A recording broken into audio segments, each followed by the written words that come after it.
नमस्कार विद्यार्थी मित्रांनो, इग्नाइट अकॅडमीच्या यूट्यूब चॅनलवर मी परशुराम शिंदे आपल्या सर्वांचं पुन्हा एकदा सहर्ष स्वागत करतो. भारताचं असणारं जे स्थान आहे जागतिक लेवलला बऱ्याच पद्धतीमध्ये आता सध्या गाजताना दिसतं. याचं कारण म्हणजेच काय, रिसेंटली भारत जे ऑइल परचेस करतोय रशियाकडनं आणि ते ऑइल परचेस करण्याचं असणारं प्रमाण जे भारताचं वाढलेलं आहे याच्यावरती अमेरिका खूप मोठ्या पद्धतीनं शंका उपस्थित करत होता आणि तो अमेरिका जगाला सांगत होता की रशियाकडून ऑइल परचेस करून भारत काय करतोय तर आंतरराष्ट्रीय मार्केटमध्ये ऑइलचा सेल करतोय आणि त्यामुळं एक प्रकारे भारताच्याच पैशाच्या भरोशावरती रशिया काय करतोय तर युक्रेनियनच्या असणाऱ्या लोकांना मारतोय. अशा पद्धतीचे असणारे न्यूज पसरवण्याचं काम केलं होतं जेणेकरून व्लादिमीर पुतीन यांच्यावरती प्रेशर क्रिएट झाला पाहिजे आणि भारतानं पुतीनला सांगितलं पाहिजे की तुम्ही युद्ध थांबवा युक्रेनचं. अशा सिच्युएशन्स मध्ये काय झालं की आपण तो निर्णय घेतला की आपल्याला रशियाकडनं ऑइल घ्यायचंच आहे. आपण कोणत्याही पद्धतीचं ऑइल आयात करणं किंवा ऑइल खरेदी करणं थांबवलं नाही. त्यामुळं ट्रम्पने काय केलं की आपल्या भारतावरती पहिल्यांदा 25% असणारा टॅरिफ लावला आणि पेनल्टी म्हणून परत एकदा 25% प्लस टॅरिफ त्या ठिकाणी लागला, म्हणजे टोटल 50% टॅरिफ लावलं. अशा सगळ्या सिच्युएशन मध्ये भारताचा असणारा अमेरिकेसोबतचा ट्रेड सरप्लस जो आहे का तो चर्चेमध्ये होता आणि त्यातून हे 50% टॅरिफ म्हणल्यानंतर सध्याच्या परिस्थितीमध्ये संपूर्ण जगामध्ये अमेरिकेचा असणारा सगळ्यात जास्त टॅरिफ असणारा देश कोणता असेल तर तो भारत आहे. मग त्यानंतर 15 ऑगस्टला आपल्या असणाऱ्या रेड फोर्ट वरनं आपले पंतप्रधान 12व्या वेळेस स्पीच देतात आणि त्या स्पीच कडे संपूर्ण जगाचं लक्ष असतं की एक्झॅक्टली भारत कशा पद्धतीने रिस्पॉन्स करेल. पाकिस्तानकडे वाढत चाललेला असणारा अमेरिकेचा कल, रशियाची असणारी स्वतःची वेगळी भूमिका, चायनाचा चाललेला स्वतःचा स्टँड, चायनाला 90 दिवसाचं मिळालेलं अमेरिकेकडनं टेरिफचं रिलॅक्सेशन, अशा सगळ्या सिच्युएशन मध्ये भारताचे पंतप्रधान कोणत्या पद्धतीचं वक्तव्य करतील या सगळ्याकडे जगाचं लक्ष होतं. त्या असणाऱ्या मुद्द्यावरती आपल्या असणाऱ्या पंतप्रधानांनी भारताबद्दलचा आत्मनिर्भरतेचा संदेश खूप स्ट्रॉंगली आणि एकदम क्लिअरली जगाला देण्याचा प्रयत्न केलाय. तेच मुद्दे काय होते ते आपण बघण्याचा प्रयत्न करूया की आतापर्यंत रेड फोर्ट वरनं भारताच्या स्वातंत्र्य दिनाच्या निमित्तानं 17 वेळा त्या ठिकाणी स्पीच दिलेले सगळ्यात पहिले असणारे पंतप्रधानांचा उल्लेख केला तर जवाहरलाल नेहरूंचा उल्लेख आपण त्यामध्ये करतो, त्यानंतर आपण इंदिराजींचा उल्लेख करतो आणि त्यानंतर आता नंबर 3 ला आपल्याला नरेंद्र मोदी पोहोचताना दिसत आहेत. तर त्यांनी आतापर्यंत जे स्पीच दिलेले आहेत रेड फोर्ट वरनं ते यांचं असणार आत्ताचं 12वं स्पीच होतं. म्हणजे सगळ्यात जास्त स्पीच देण्याच्या असणाऱ्या या सिरीज मध्ये आपल्याला या ठिकाणी पंतप्रधान आत्ताचे आपले नरेंद्र मोदी हे आपल्याला 3rd नंबरवरती त्या ठिकाणी जाताना दिसतात. मग काय आहे या स्पीचचा हायलाइटेड पॉइंट, त्याचा अर्थ कसा आहे, हे सगळे मुद्दे आपण एक 10 पॉइंटच्या आधारे डिस्कस करूया.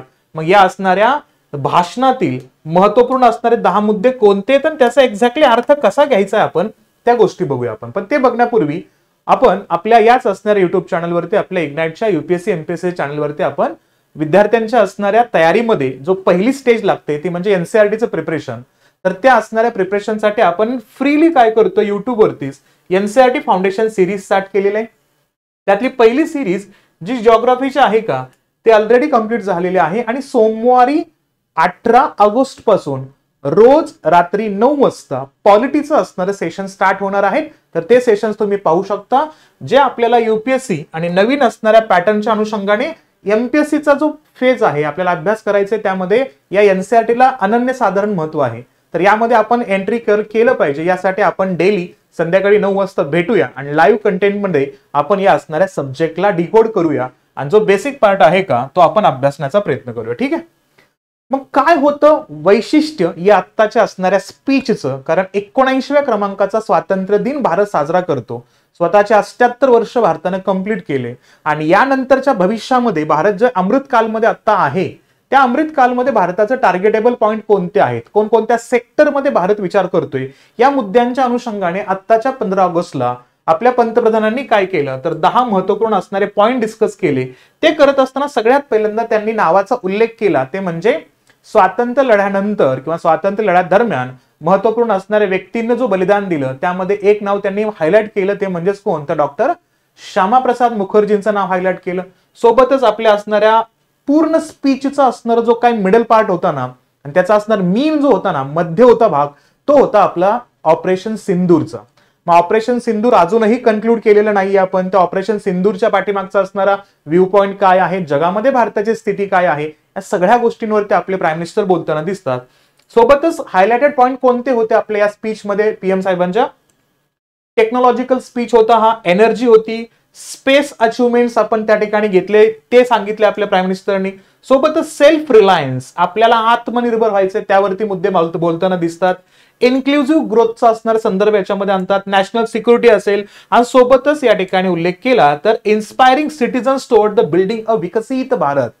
परत एकदा शब्द वापरला, विकसित भारताला घडवण्यासाठी लोकांचं योगदान किती महत्वाचं आहे हे मुद्दे आपल्याला या असणाऱ्या स्पीच मध्ये आपले असणारे प्राईम मिनिस्टर देताना दिसतात. हे इथं लक्षात घ्यायचं. आणि त्यातला त्याचा पहिला पॉईंट, आता हे 10 पॉईंट आपण सविस्तर बघूया, त्याचा अर्थ पण आपण बघण्याचा प्रयत्न करूया. पहिला पॉईंट म्हणजेच काय, त्यांनी काय केलं, त्यांनी ट्रायब्यूट दिलेला आहे फ्रीडम फायटर्सला. आणि त्या फ्रीडम फायटर्सला ट्रायब्यूट देत असताना त्यातल्या असणाऱ्या लीडरचा रेफरन्स घेतला डॉक्टर श्यामाप्रसाद मुखर्जींचा. आपल्या सर्वांना माहिती असेल की 1951ला नेहरू आणि लियाकत अली खां यांच्या दरम्यान असणारा जो काही एक अग्रीमेंट झाला होता, त्यांना आपण नेहरू लियाकत अग्रीमेंट म्हणतो. त्या अग्रीमेंटमध्ये एक सगळ्यात महत्वाचा निर्णय झाला होता की कोणताही भारतीय पाकिस्तानमधल्या अल्पसंख्याकांबद्दल काही वक्तव्य करणार नाहीये. या असणाऱ्या अग्रीमेंटला, या करारावरती नाराज झाले होते डॉक्टर श्यामाप्रसाद मुखर्जी आणि त्यांनी काँग्रेसचा पाठिंबा काढून टाकला आणि त्यांनी एक पक्ष स्थापन केला होता. तो पक्ष म्हणजे कोणता असेल या ठिकाणी, तर तो असेल जनसंघ. आणि तोच जनसंघ पक्ष 1980 मध्ये अटल बिहारी वाजपेयी यांनी कशामध्ये कन्वर्ट केला, तर तो केला भारतीय जनता पक्षामध्ये. आणि तो भारतीय जनता पक्ष आता आपल्याला या सत्तेवरती दिसतोय. म्हणजे आत्ताचं असणार जे गव्हर्नमेंट आहे का, ते बीजेपीचं एका अलायन्स मध्ये दिसतं आपल्याला. ते म्हणजेच कोणतं, अटल बिहारी वाजपेयी यांनीच निर्माण केलेला 1996 मध्ये असणारा NDA, नॅशनल डेमोक्रेटिक अलायन्स. तर त्या असणाऱ्या अलायन्सची भूमिका बीजेपी सोबत जोडली जाते. आणि ज्या बीजेपीचा असणार मूळ पक्ष म्हणजेच कोणता, जनसंघ असेल. आणि त्या जनसंघाचे संस्थापक कोण, तर डॉक्टर श्यामाप्रसाद मुखर्जी असतील. तर डॉक्टर श्यामाप्रसाद मुखर्जींना या ठिकाणी स्पीच मध्ये हायलाइट केलेला आहे. 15 ऑगस्टच्या असणाऱ्या स्पीच मध्ये आपल्या असणाऱ्या पंतप्रधानांनी तो मुद्दा इथं लक्षात ठेवायचा. मग त्यांचे असणारे देशाप्रतीचे असणारे युनिटी असेल, इंटिग्रिटी असेल. सोबतच महत्वाचा मुद्दा, त्यांनी ज्या पद्धतीनं भारताच्या असणाऱ्या इतिहासामध्ये एक नेतृत्व त्या ठिकाणी दाखवलं होतं, त्याचा वापर भारत आता सध्याला वर्तमानामध्ये आणि येणाऱ्या भविष्यामध्ये करू शकणार आहे, असं असणारं कौतुक या ठिकाणी आपल्याला पंतप्रधान करताना दिसत आहे. ते लक्षात घ्यायचं. कोणाचं, डॉक्टर श्यामाप्रसाद मुखर्जींचं असणारं कौतुक यातून दिसतं. सोबतच जो पाकिस्तान खोटी न्यूज सांगायला आणि जगामध्ये सक्सेसफुल नसताना सुद्धा आम्ही किती सक्सेसफुल झालेले आहोत ही असणारी न्यूज, म्हणजे इन्फॉर्मेशन वॉरफेअर करत असताना सुद्धा भारत शांत पद्धतीने आपलं काम करत होता.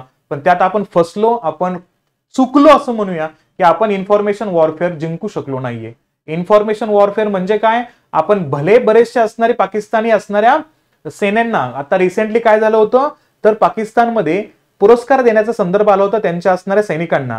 आणि त्यात चुकून एक असणारी लिस्ट बाहेर पडली आणि त्या लिस्टमध्ये होते की 150 सैनिक त्यांचे असणारे जे शहीद झाले होते त्यांची असणार लिस्ट त्यांनी दिली. आता त्यांनी ते शहीद नाव हा मांडला होता मुद्दा.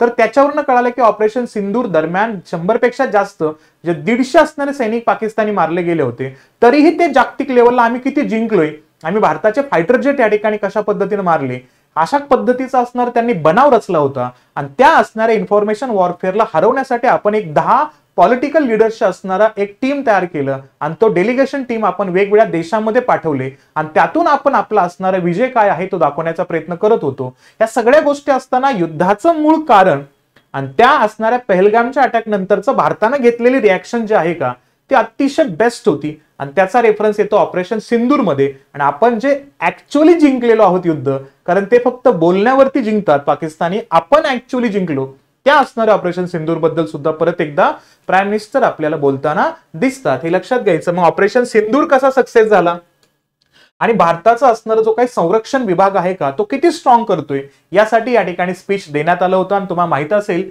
की 2025 हे वर्ष भारतानं डिफेन्समध्ये रिफॉर्म्स इन डिफेन्स या पद्धतीचे अनाउन्समेंट केलेले आहे.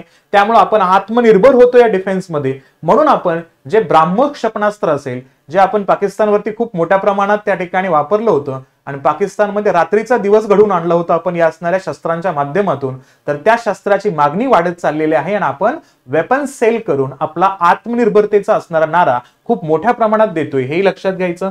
मी ऑपरेशन सिंदूरमध्ये भारतानं जे काही स्ट्रॅटेजिकल चॅलेंजेस होते ना, ते इंडियन गव्हर्नमेंटनं आणि आपल्या असणाऱ्या आर्म्स फोर्सेसनं कशा पद्धतीने हँडल केली सिच्युएशन, त्याबद्दलचा पॉझिटिव्हिटी इथं परत एकदा जगाला सांगितलं. आणि सांगत असताना परत एकदा रिपिटेशन केलं की आम्ही जे सीज फायर केलेला आहे, युद्धबंदीचा निर्णय घेतलाय, ते कोणत्याही जागतिक लिडरच्या असणाऱ्या सांगण्यावरनं घेतलेला नाहीये. परत एकदा डोनाल्ड ट्रम्पला क्लॅरिटी दिली, बाबा तुझा काही संबंध नाही बाबा, हे पाकिस्तानाने आमच्या समोर मागणी ठेवली होती की आता आम्ही हरत आलेलो आहोत, तुम्ही अजून हल्ला केला तर आमचं त्या ठिकाणी पूर्ण नुकसान होऊन जाईल, त्या गोष्टीमुळे आम्ही सीज फायर केलं होतं, त्यात तुमचा काही संबंध नाहीये, तुमचा काहीच रोल नाहीये, याची क्लॅरिटी परत एकदा दिली. म्हणजे ट्रम्प साहेबांना आता परत एकदा नोबेल शांतता पुरस्कारासाठी थोडासा अजून वाट बघावं लागेल, हा एक रेफरन्स याच्यामधून आपल्याला दिसून येतो. ठीक आहे. सोबतच ट्रम्प वाढता प्रभाव टाकतायत, टेरिफ 50% लावलाय, तर त्याच्यावरनं ते पाकिस्तानची बाजू घेण्यासाठी पाकिस्तानच्या समुद्रामध्ये तेल असेल, खनिज असतील, त्यासाठी पाकिस्तानला मदत करणारे अमेरिका उत्खनन करण्यासाठी. मग या प्रेशरमध्ये तो भारताला असं म्हणू शकत होता अमेरिका की बाबा जो इंडस वॉटर ट्रीटी आहे 1960चा, तो तुम्ही आता कॅन्सल केला या असणाऱ्या ऑपरेशन सिंदूरच्या दरम्यान, तर तो परत एकदा तुम्ही मान्य करा, असं प्रेशर करेल. त्याच्या अगोदरच आपल्या असणाऱ्या प्राईम मिनिस्टरनी या असणाऱ्या स्पीच मध्ये क्लिअरली करून टाकलं की ब्लड आणि पाणी एकत्र वाहू शकत नाहीत, रक्त आणि पाणी एकत्र वाहू शकत नाहीत. त्यामुळे त्यांनी क्लिअरली सांगितलं इंडस वॉटर ट्रीटी परत एकदा रिझॉल्व्ह होणार नाहीये, तो आमच्याकडनं बरखास्तच झालेला आहे, अशा कडक शब्दामध्ये आपले पंतप्रधान या ठिकाणी बोलताना दिसतात. मग या इंडस वॉटर ट्रीटीच्या अनुषंगाने आपल्याला माहिती आहे 80% असणार पाणी पाकिस्तानला जातं, 20% पाणी भारतामध्ये राहतं. अशा सिच्युएशन मध्ये हे मुद्दे काही योग्य नाहीत. त्या अनुषंगाने खूप महत्वपूर्ण रेफरन्स या ठिकाणी मांडण्याचा मुद्दा आला, म्हणून वॉटर डिप्लोमॅसी आपण या ठिकाणी खूप स्ट्रॉंगली रन केली. मग पीएमच्या स्पीच मध्ये आपल्याला या ठिकाणी इंडस वॉटर ट्रीटीचा या ठिकाणी ह्या असणाऱ्या डिप्लोमॅटिकली रिस्पॉन्सचा एक महत्वपूर्ण असणारा विजय या ठिकाणी दाखवताना दिसतोय आपल्याला, हे लक्षात घ्यायचं. मग इथं इंडस वॉटर ट्रीटी आहे का, तो कंटिन्युअस तसाच राहिले. इंडिया आणि पाकिस्तान दरम्यानच्या रिलेशन्स मध्ये आम्ही कोणत्याही पद्धतीचा हा वॉटर ट्रीटी रिटर्न घेणार नाहीये, अशा पद्धतीचं असणारं वक्तव्य या ठिकाणी आलं. प्लस ज्या ठिकाणी आपल्या भारताला सेमीकंडक्टरसाठी म्हणजे कोणतेही इलेक्ट्रॉनिक गॅजेट्स असतील त्यासाठी आपल्याला जे मायक्रो प्रोसेसिंग किंवा सेमीकंडक्टरचे जे चिप लागतात का, ते चिप आपण भारत परचेस करतो कोणाकडनं, तर सगळ्यात जास्त भारत परचेस करतो चायनाकडनं, नंबर 2 ला सिंगापूरकडनं, मग काही प्रमाणात आपण तैवानकडनं घेतो. अशा सिच्युएशन मध्ये आपल्या प्राईम मिनिस्टर साहेबांनी आपल्या स्पीच मध्ये एक अतिशय महत्वपूर्ण मुद्दा दिला, तो म्हणजेच काय की आपल्याला भारताला काय करायचंय, टेक्नॉलॉजिकली ऍडव्हान्समेंट या ठिकाणी घ्यायचंय, आपल्याला टेक्नॉलॉजीमध्ये स्ट्रॉंग व्हायचंय आणि त्यासोबतच सेमी कंडक्टरचे चिप्स असतील का ते भारतात तयार करायचे. त्यासाठी नाव दिलं मेड इन इंडियन चिप. काय मेड इन इंडिया चिप हे आपल्याला तयार करायचे, त्यासाठी आपण मल्टिपल लेवलला काम करणं अपेक्षित आहे आणि त्या अनुषंगाने हा असणारा महत्वपूर्ण संदेश आपण जगाला दिलेला आहे, हे लक्षात घ्यायचं. प्लस जगात सगळ्यात महत्वपूर्ण मुद्दा चाललाय तो म्हणजे कार्बनचा यूज कमी करायचा आहे. अशा कंडिशन्स मध्ये भारताचं प्राईम लक्ष आहे तो म्हणजे रिन्युएबल एनर्जी मध्ये, म्हणजे जे क्लीन एनर्जी ज्याला म्हणतो आपण. त्यामुळेच आपण इंटरनॅशनल सोलार अलायन्स डिक्लेअर केला आणि आपण 100 पेक्षा जास्त देश या असणाऱ्या इंटरनॅशनल सोलार अलायन्स मध्ये एकत्र आणले. गुरुग्राम या ठिकाणावरनं आपण हा असणारा सोलार अलायन्स रन करतो, त्याचा अध्यक्ष भारत आहे, उपाध्यक्ष फ्रान्स आहे. अशा कंडिशन मध्ये भारताने जी अनाउन्समेंट केली होती 2030 पर्यंतचं टार्गेट होतं आपल्याला, ते म्हणजेच काय, रिन्युएबल एनर्जी मध्ये 500 गीगावॅटची असणारी एनर्जी क्रिएट करायची. त्यातला असणारा जे 50% असणारं जे काही क्लीन एनर्जी आहे का ते आपण 2025 लाच अचीव केलेला आहे. हा सुद्धा संदेश या ठिकाणी प्राईम मिनिस्टरने आपल्या असणाऱ्या स्पीच मध्ये दिलेला आहे, हे लक्षात घ्यायचं. जे टार्गेट कधीचं होतं 2030चं होतं, तर 30च्या अनुषंगाने आपण सगळ्या गोष्टी कंप्लीट करणारच आहोत. मग ते कुठं कुठं कंप्लीट केलं, आत्ताचे करंट सिच्युएशन आपण बघितलं. पीएम साहेबांनी स्पीच दिलं, ठीक आहे मान्य, पण त्याचं ऍक्च्युअल असणार झोन किती आहे ते पण बघूया आपण. काय आपल्याला करायचंय, टोटल इन्स्टॉल्ड इलेक्ट्रिसिटी कॅपॅसिटी किती आहे, तर 484 गीगावॅटची असणारी इलेक्ट्रिसिटी लागते आपल्या भारताला. आणि तो मुद्दा पाहिला त्यामध्ये नॉन फॉसिल फ्युएलचा उल्लेख केला, म्हणजे काय, रिन्युएबल एनर्जीचा संदर्भ आणला तर आपण त्या ठिकाणी आता 242 गीगावॅट पर्यंत म्हणजे 50% अचीव करतोय. रिन्युएबल एनर्जीचा उल्लेख केला या ठिकाणी. नॉन फॉसिल फ्यूल म्हणजे जीवाश्म इंधनाशिवाय असणारे, आणि रिन्युएबल एनर्जी मध्ये किती 184 असणारा संदर्भ या ठिकाणी येतोय गिगावॅटचा, म्हणजे 38% आपण रिन्युएबल एनर्जी मध्ये येतोय. लक्षात घ्यायचं. नॉन फॉसिल फ्युअलचा उल्लेख केला तर ती 50% आहे. आणि लार्ज हायड्रोजन आपल्या असणारी जी एनर्जी आहे का, जे पाण्याच्या माध्यमातून मिळणार असणारा संदर्भ तो आहे या ठिकाणी 49 गिगावॅटचा, म्हणजे 10% संदर्भ येतोय.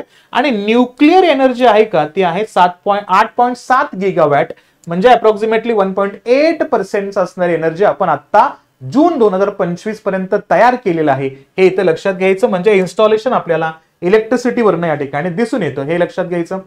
त्यानंतर आपलं ओरिजिनल टार्गेट जे आहे का ते पण माहिती असलं पाहिजे. काय आपलं ओरिजिनल टार्गेट, जे आपण पॅरिस अग्रीमेंटच्या अंतर्गत, आणि पॅरिस अग्रीमेंट म्हणजे काय या ठिकाणी COP15 आणि COP26 चा रेफरन्स बघितला या ठिकाणी, तर ग्लासगोच्या निमित्तानं जे मुद्दे डिस्कस केले होते त्यातला आपला मुद्दा बघितला तर या ठिकाणी लक्षात घ्यायचं की आपण 50% इलेक्ट्रिसिटी कॅपॅसिटी आहे का ती नॉन फॉसिल फ्युअलच्या सोर्सेसच्या माध्यमातून आपण अचीव्ह केलेलं आहे. ते 2030 चं टार्गेट होतं, ते ऑलरेडी आपण अचीव्ह केले आता.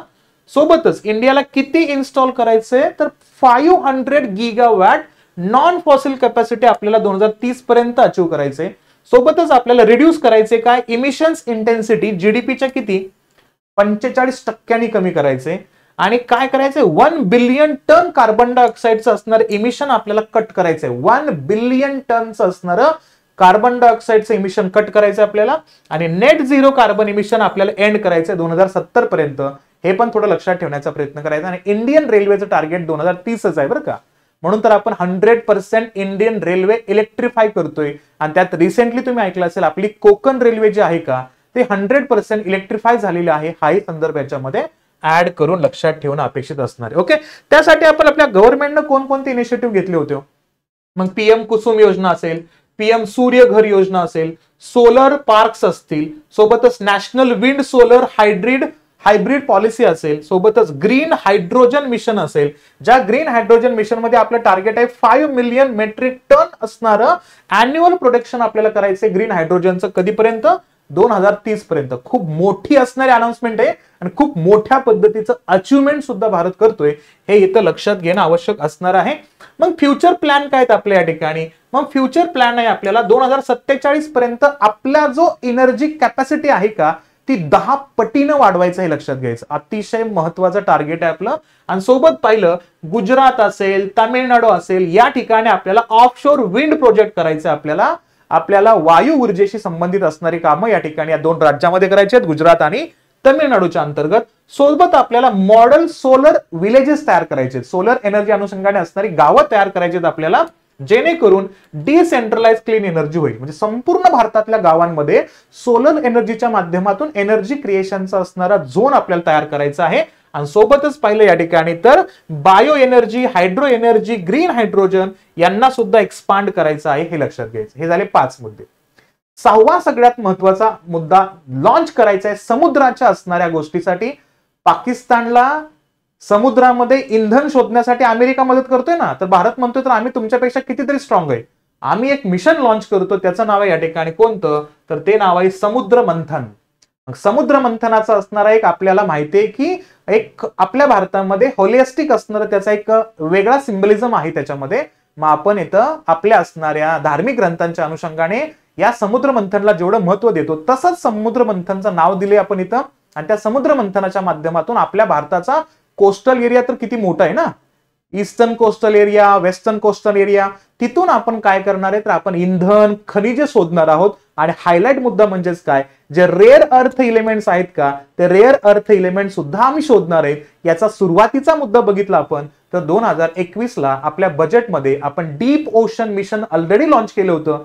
4000 कोटींची रक्कम इन्व्हेस्ट केली होती. त्यातलाच एक उदाहरण म्हणजे काय तर आपण मत्स्य 6000 काय मत्स्य 6000 या सबमरीनच्या माध्यमातून आपण समुद्राच्या खोलमध्ये किती जाऊ शकतो तर आपण जाऊ शकतो 6 किलोमीटर पर्यंत जाऊ शकतो समुद्राच्या खोलमध्ये. आणि 3 माणसांना घेऊन जाऊ शकतो. आणि ते 3 माणसं 6 किलोमीटर पर्यंत जाऊन रिसर्च करतील. आणि ते रिसर्च करतील किती वेळेपर्यंत तर ते 12 तासापर्यंत नॉर्मल कंडिशन मध्ये रिसर्च करू शकतात. आणि इमर्जन्सी आलीच तर 96 तासापर्यंत या असणाऱ्या सबमरीन मध्ये आपल्याला या ठिकाणी कुठं हिथं आपल्याला डीप ओशन मध्ये जाताना दिसतात. त्यामुळं आता जे अनाउन्समेंट करतोय आपण समुद्र मंथन ते हवेत बोलतोय असं नाहीये, सोबतच डीप वॉटर गॅस वरती पण बोलतोय आपण, पेट्रोलियम एक्सप्लोरेशन करायचं आपल्याला, क्रिटिकल मिनरल शोधायचे, ते सगळे मुद्दे आपण या असणाऱ्या 6व्या स्पीच मध्ये आपल्याला या ठिकाणी 6व्या पॉइंट मध्ये आपल्याला पीएम साहेबांच्या स्पीच मध्ये दिसतात.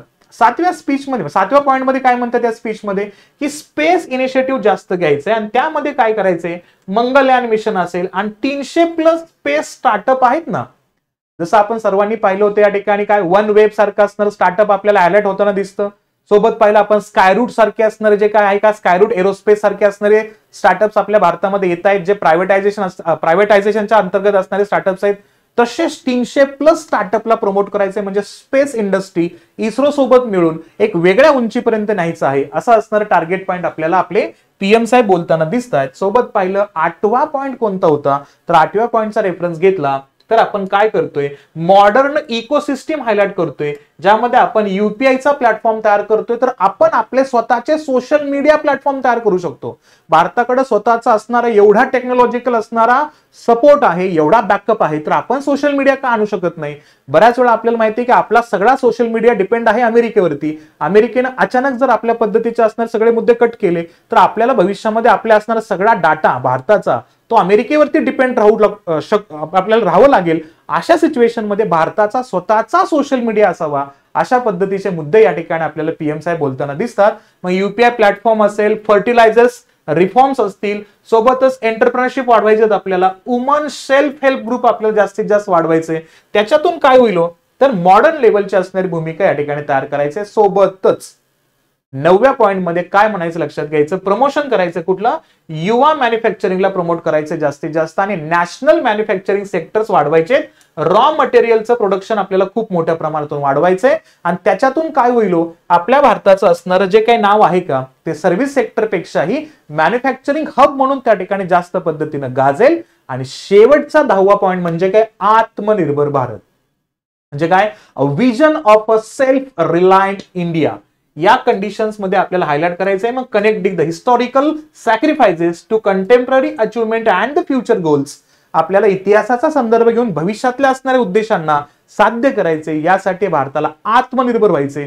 त्या अनुषंगाने भारतानं परत एकदा अनाउन्समेंट केली आपल्या पीएमच्या माध्यमातून आत्मनिर्भरतेचा संदर्भ. तर हे 10 पॉइंट होते आत्ताच्या आपल्या असणाऱ्या 15 ऑगस्टच्या निमित्तानं. तर हे सगळे मुद्दे आपल्याला माहिती पाहिजेत, आपल्याला हे मुद्दे आन्सर्स मध्ये लिहायचेत, आपल्याला एमसीक्यू मध्ये याच्यावरती क्वेश्चन्स केले जातील, म्हणून ह्याच्यावरती लक्ष ठेवायचे. प्लस जे नवीन पॅटर्न मध्ये अभ्यास करतायत या असणाऱ्या डिस्क्रिप्टिव्ह पॅटर्न मध्ये आपल्याला काय करायचंय, तर आपल्याला एंट्री करायचे, अभ्यासाची सुरुवात करायची. तर आपल्याला यूपीएससी आणि एमपीएससीच्या अनुषंगाने एनसीआरटी आपल्याला क्लिअर झालं पाहिजे. मग त्या असणाऱ्या एनसीआरटीची सिरीज आपण चालू करतोय आणि ह्यामध्ये जिओग्राफी ऑलरेडी कंप्लीट झालाय आपला. पॉलिटी स्टार्ट होणार आहे सोमवार 18 ऑगस्ट पासून आणि त्या अनुषंगाने तुम्ही आजच्या असणाऱ्या सेशन मध्ये संध्याकाळी 9 वाजता जॉईन करू शकता. प्लस आपल्या याच असणाऱ्या चॅनलवरती आपण काय करतो, तर आपण एनसीआरटी तर स्टार्ट करतो. एनसीआरटी तुम्हाला बेसिक कन्सेप्ट सगळे क्लिअर होतीलच. सोबतच आपण सीसॅट साठी आपल्या असणारे मकरंद सर सीसॅट मध्ये मॅथ्स आणि रिझनिंग मध्ये कशा पद्धतीने युपीएससी चेंज होतोय आणि एमपीएससी मध्ये काय बदल होऊ शकतात त्याच्या असणारे इंटेन्सिव्हली असणारे सेशन्स घेत आहेत. सोबत आपण युपीएससीचा आणि एमपीएससीचा नवीन सिलेबस कसा आहे त्याचा सिलेबस डिकोडिंग घेतलेला आहे, आपण ते पाहू शकता. प्लस आपली टेस्ट सिरीज आहे, तर त्या टेस्ट सिरीजचे डिस्कशन्स आपण काय करतोय आपल्या याच चॅनलवरती देतोय. तर आतापर्यंत जर बघितलं तर 4 पेपरचे टेस्ट सिरीजचे डिस्कशन झालेले आहेत. पॉलिटी झाला आहे, हिस्ट्री झालेला आहे, इकॉनॉमिक्स झालेला आहे, सायन्स झालेला आहे आणि जिओग्राफी झालेला आहे. असा रेफरन्स येत असताना आपल्याला ते बघू शकता तुम्ही आपल्या चॅनलवरती. सोबतच आपण जे 28 सप्टेंबर साठी विद्यार्थी तयारी करतायत त्या असणाऱ्या विद्यार्थ्यांसाठी व्हॅल्यू ऍडिशन सिरीज आपण घेतलेली आहे, अवेलेबल आहे तुम्हाला आपल्या चॅनलवरती. तर तुम्ही त्याचा फायदा नक्कीच घेऊ शकता. ठीक आहे, मग चला 15 ऑगस्टच्या असणाऱ्या या स्पीच मध्ये आपल्या प्राईम मिनिस्टर साहेबांचं असणार 12वं स्पीच आणि त्या स्पीच मध्ये जे असणारे मेजर 10 पॉइंट होते ते तुम्हाला समजले असतील अशा अपेक्षा करतो. सेशन आवडलं असेल तर लाईक करा, जास्तीत जास्त विद्यार्थ्यांपर्यंत शेअर करा आणि जर सेशनचा संदर्भ एक्स्ट्रा पद्धतीने माहिती करून घ्यायचा असेल तर आपल्या इग्नाइट अकॅडमीच्या यूपीएससी एमपीएससी चॅनलला सबस्क्राईब नक्कीच करा. भेटूया आपण नेक्स्ट सेशनला. तोपर्यंत काळजी घ्या आणि अभ्यास करत राहा. थांबूया इथं आपण. थँक्यू.